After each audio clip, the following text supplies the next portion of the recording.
नमस्कार मित्रांनो, लाडकी बहीण योजनेअंतर्गत अजूनही महिलांनी अर्ज केला नसेल तर ही शेवटची संधी आहे. या संदर्भात मुदतवाढ सरकारने केली आहे आणि तसं या संदर्भातला GRही सरकारने आता काढलेला आहे. तर या GRमध्ये नक्की काय काय आहे ते आज आपण या व्हिडिओमध्ये बघणार आहे. तत्पूर्वी चॅनलवर जर नवीन असाल तर चॅनलला सबस्क्राईब करा आणि व्हिडिओला लाईक करा. चला तर मग व्हिडिओ सुरू करू. मुख्यमंत्री माझी लाडकी बहीण या योजनेच्या अंमलबजावणीत सुधारणा करण्याबाबत असा हा दिनांक 2 सप्टेंबर 2024चा GR आहे. प्रस्तावना: राज्यातील महिलांच्या आर्थिक स्वातंत्र्यासाठी आणि त्यांच्या आरोग्य आणि पोषणात सुधारणा करण्यासाठी आणि कुटुंबातील त्यांची निर्णायक भूमिका मजबूत करण्यासाठी महाराष्ट्र राज्यात मुख्यमंत्री माझी लाडकी बहीण योजनेची अंमलबजावणी करण्यात येत आहे.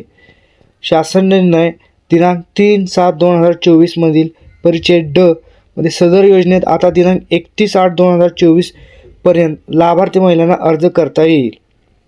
तसेच दिनांक 31/8/2024 पर्यंत अर्ज करण्यात आलेल्या लाभार्थी महिलांना दिनांक 1/7/2024 पासून दरमहा ₹1500 आर्थिक लाभ देण्यात येणार आहे.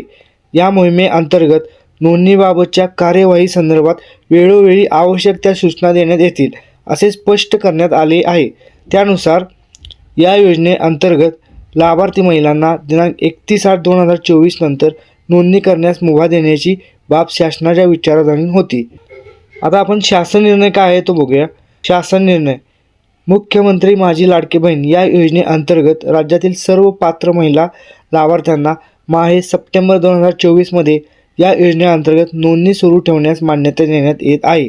तथापि या योजनेअंतर्गत नोंदणीबाबतच्या कार्यवाही संदर्भात वेळोवेळी त्या सूचना देण्यात येतील. तर शासन निर्णयामध्ये सांगितलेलं आहे की आता सप्टेंबरमध्ये पण अर्ज भरता येणार आहे. असा हा GR महिला व बाल विकास विभागातर्फे 2 सप्टेंबर 2024 रोजी काढण्यात आलेला आहे. अशी ही महत्त्वपूर्ण अपडेट होती. अशाच महत्त्वपूर्ण अपडेटसाठी चॅनलला सबस्क्राईब करा आणि व्हिडिओला लाईक करा.